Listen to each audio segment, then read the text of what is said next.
جو چودھری شجاعت معاف کیجیے گا چودھری پرویز الہی کے ساتھیوں کے پاس سیٹیں تھیں وہ آپ ان کو دینے پر یا ان کے مقابلے پہ ان کو ٹکٹ دینے پر راضی ہو جائیں گے؟ دیکھیے چودھری پرویز الہی صاحب تو وہ اب ضم ہو چکے ہیں پی ٹی آئی میں. ان کی اپنی تو کوئی انفرادی حیثیت رہی نہیں، نہ وہ کاف لیگ کا تو نہ وہ حصہ اب رہے ہیں، اور نہ ہی کوئی ہمارا ان سے رابطہ ہے. تو باقی جو چودھری شجاعت کے ساتھ ان کا کاف لیگ کے جو لوگ ہیں ان کے ساتھ الائنمنٹ پاسبل ہے، وہ وقت کے ساتھ ساتھ سب کے سامنے آ جائے گی. بہت اچھی کل ان کی ملاقات ہوئی ہے اور ایک بڑا اچھا ماحول تھا میرے خیال میں. جو بھی دونوں طرف سے جو لیڈرشپ کی آپس میں جو ملاقات ہے بڑی فائدہ مند رہے گی. آپ لوگوں کو کوئی خوف ہے پی ٹی آئی سے کہ آپ نہ تو اپنے زور پر الیکشن میں جا رہے ہیں صرف، یا الیکٹیبلز اکٹھے کر رہے ہیں، یا کبھی جی ڈی اے کی طرف جاتے ہیں، کبھی وہ اندرون سندھ سے الیکٹیبلز اکٹھے کر رہے ہیں، پھر اسی طرح آپ دو سیٹوں والی جماعتوں کے پاس اتنے بڑے وفد لے کے جا رہے ہیں؟ تو یہ کمزوری ظاہر کرتا ہے یا کوئی اسٹریٹجی ہے آپ کی؟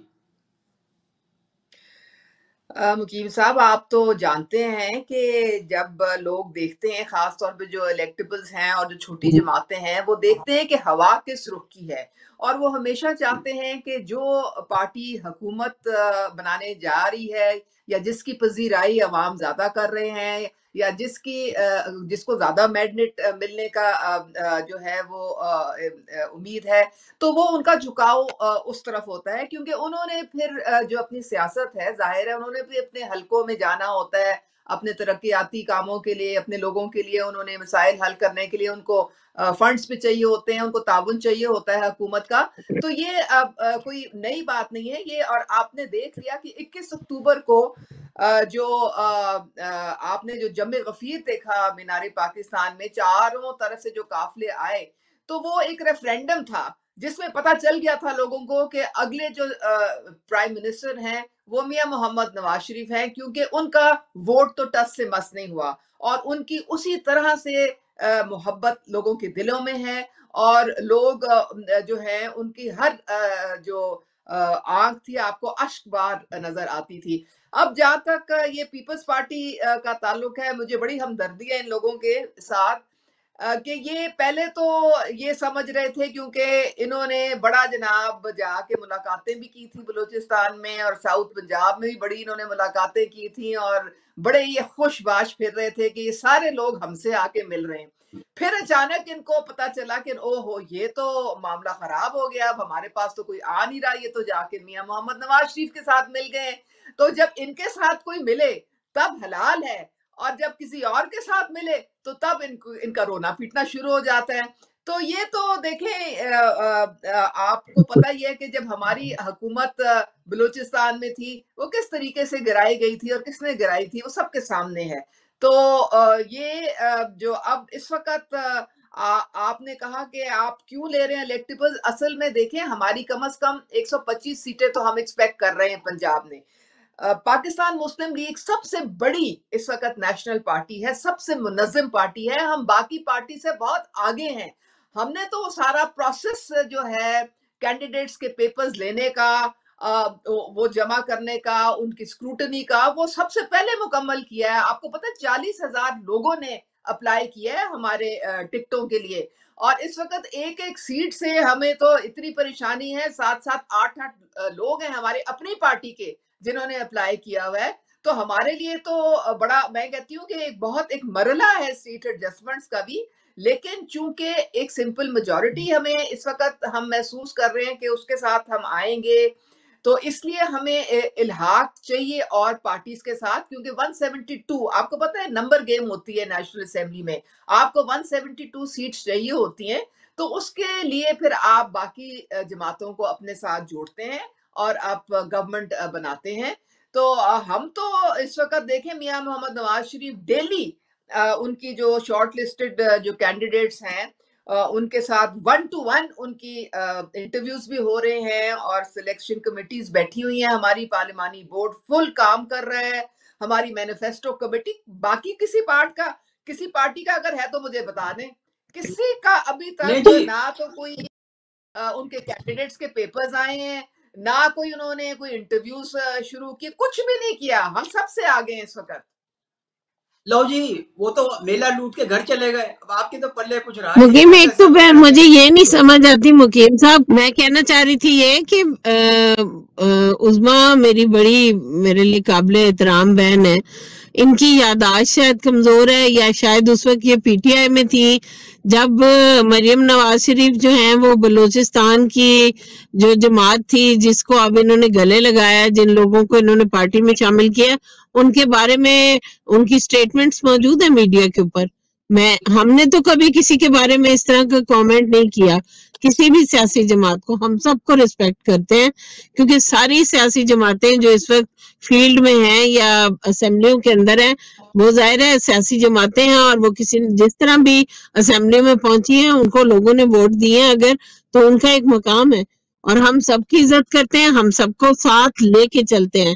ہم نے 2008 میں 117 سیٹوں کے ساتھ الائنس کر کے 18ویں ترمیم کی ہے، اور جتنی ترامیم ہوئی ہیں وہ تمام سیاسی جماعتوں کو ایک ٹیبل پہ بٹھا کے کروائی گئی ہیں. یہ ایک مطلب بہت بڑا کام ہوتا ہے کہ مختلف سوچ رکھنے والی، منشور رکھنے والی جماعتوں کو کسی ایک شخصیت کی وجہ سے ٹیبل پہ بیٹھنا پڑے اور وہ اتفاق رائے کر کے اٹھیں.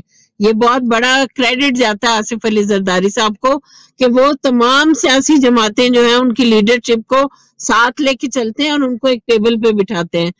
اور میں یہ سمجھتی ہوں کہ یہ جو بات ہے نا کہ جی ہم بالکل نہیں کہتے، آپ کا پروسیس ہو رہا ہے جو ٹکٹوں کا ہے بالکل ہو رہا ہے، ہمارا بھی اسی طرح ہو رہا ہے، ہماری اپلیکیشنز بھی آ گئی ہیں، ہمارے بورڈ بھی بنے ہوئے ہیں، ان کے اندر سکروٹنی کا عمل لوئر پہ بھی جاری ہے، اور ظاہر ہے کہ فائنل جو ہے وہ قیادت نے کرنا ہوتا ہے، وہ بورڈ بیٹھتا ہے جو فائنل پنجاب کا یا سندھ کا، ہر صوبے کا الگ الگ ایک پارلیمانی بورڈ ہے، وہ فائنل کرے گا ٹکٹوں کو. لیکن ٹکٹوں کا جو پروسیس ہے وہ تو ہر پارٹی میں ہے، اور آپ تو آج آپ لوگوں نے کام شروع کیا ہے، ہم تو تقریباً جس دن سے ہم الیکشن کی ڈیمانڈ کر رہے ہیں ہم تو الیکشن موڈ میں ہیں، پیپلز پارٹی الیکشن موڈ میں ہے، ہم جلسے بھی کر رہے ہیں. جس طرح پذیرائی ہوئی ہے بلوچستان کے اندر، جس طرح سرحد کے اندر بلاول بھٹو کی پذیرائی ہوئی ہے، اور کسی لیڈر کا کوئی جلسہ دیکھا آپ نے وہاں پہ؟ اس طرح کسی کا نہیں ہے. اچھا جی، یہ بھی گئے ہیں، انہوں دیکھیے، نے سیاسی اتحاد بھی کیا ہے، سیاسی جماعتوں کو اپنے ساتھ ملایا بھی ہے، لیکن جتنا شاندار جلسے چیئرمین بلاول بھٹو کے ہوئے ہیں، جس طرح وارم ویلکم ان کو کیا گیا ہے بلوچستان کے اندر اور سرحد کے اندر، اور لیڈر کو نہیں کیا گیا آج تک. تو یہ جلسے جو ہوتے ہیں نا یہ تعین نہیں کرتے کہ وزیر اعظم کون بنے گا. الیکشن والا دن جو ہے وہ اس چیز کا فیصلہ کرتا ہے کہ عوام نے کس کو ووٹ دینے ہیں، اور صحیح فیئر صاف ستھرا الیکشن ہو رہا ہے کہ نہیں ہو رہا. اچھا عظما صاحبہ، یہ فرمائیے کہ خبریں یہ آ رہی ہیں کہ ریحان خان اور ہاجرہ پانیسئی کو P M L N ticket دینے جا رہی ہے پنجاب سے. یہ میں آپ کے منہ سے سن رہی ہوں، مجھے تو ابھی تک ایسی کوئی خبر سنائی نہیں دی. اور دوسرے میں کل ہی ایک ٹی وی چینل پہ آپ کے پیپلز پارٹی کے اسپوکس پرسن کے ساتھ بیٹھی ہوئی تھی، اور جتنی انہوں نے برائیاں ایم کیو ایم کی اور اس کو زیرو سے ملٹی پلائی کیا، یہ وہ ایم کیو ایم ہے جس کے ساتھ پیپلز پارٹی نے الحاق کر کے پتہ نہیں کتنی دفعہ حکومت بنائی ہوئی ہے. تو میرے خیال میں ایسے کرنا نہیں چاہیے. ابھی ان کو تھوڑا سا تحمل اور بردباری کے ساتھ آگے بڑھنا چاہیے. اسپیشلی بلاول صاحب کو جلسے کرتے ہیں لیکن جلسے میں وہ پھر ایموشنل ہو کے ایسی بات کر جاتے ہیں کہ ان کے اپنے والد کو پھر آ کے پبلکلی ان کو بتانا پڑتا ہے بیٹا جی ذرا تھوڑا سا دھیان سے بات کریں، ابھی آپ نا تجربہ کار ہیں، ابھی آپ کو ٹریننگ کی اور ضرورت ہے، آپ اس طرح سے باتیں نہ کریں. وہ پہلے وہ بزرگ والی بات کر دی تو ساتھ ہی ان کے اپنے پارٹی کے لوگ مائنڈ کر گئے. وہ فرت اللہ بابر نے اگلے دن استعفیٰ دے دیا.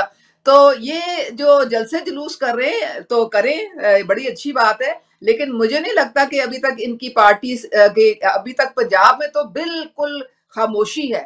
کوئی نہ کسی کینڈیڈیٹ کے انہوں نے پیپرز کسی نے اپلائی کیا ہے، نہ ان کا بھی پروسیس شروع ہوا ہے. ہمارا تو تقریباً اب ٹیل اینڈ پہ آ گیا ہے. ہم تو 21 اکتوبر کو ہمارا الیکشن کیمپین تو شروع ہو چکی تھی اس وقت سے. آپ نے دیکھا یہ پوری پارٹی متحرک ہے ہماری.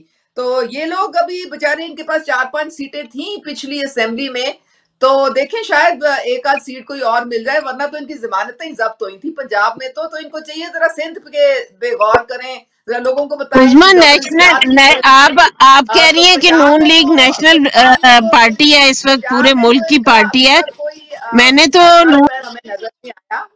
تو اس اچھا لیے یہ ذرا میرے سنیے گا، خیال میں یہ یہ میرے فائزہ خیال سے میں کو سنیے گا. نہ کبھی رہی ہے بلاول ماضی میں، صاحب کو نا نہ تھوڑی بلوچستان میں اور نہ ہی سرحد کے اندر. احتیاط تو برتنے کی نیشنل ضرورت ہے. پارٹی تو پھر نہ ہوئی نا نون لیگ. ایک منٹ الیکشن عظما جو ہے صاحبہ ذرا، الیکشن کسی بھی الیکشن میں سرحد میں یا بلوچستان میں نون لیگ کی حکومت نہیں رہی کبھی بھی. دیکھیں آپ ہماری الائنسز کے ساتھ ہی ہر حکومت بنائی پارٹی، ہے انہوں نے جب ہماری بھی بنائی ہے. ہر پروونس میں ہے، ہر صوبے میں ہے. آپ کو ہمارا اس دن قافلے گلگت بلتستان سے آئے، آزاد کشمیر سے آئے، کے پی سے آئے، سندھ سے آئے، کہاں سے ہمارے قافلے نہیں چل کے آئے. ہم تو ایک نیشنل پارٹی ہیں اور پورے پاکستان سے چاروں کونوں سے لوگ چل کے آئے تھے اپنے قائد کا استقبال کرنے. آپ کے سامنے ہے، چوک ہو گیا تھا پورا لاہور. خواتین و حضرات، یہ تھا آج کا پروگرام جس میں پاکستان مسلم لیگ نواز کی رہنما عظما کاردار صاحبہ اور پاکستان پیپلز پارٹی کی رہنما فائزہ ملک صاحبہ نے ہمارے سوالات کے جواب دیے. امید کرتا ہوں کہ یہ پروگرام آپ کو پسند آئے گا. اگلے پروگرام تک اجازت دیجیے، تب تک اللہ حافظ.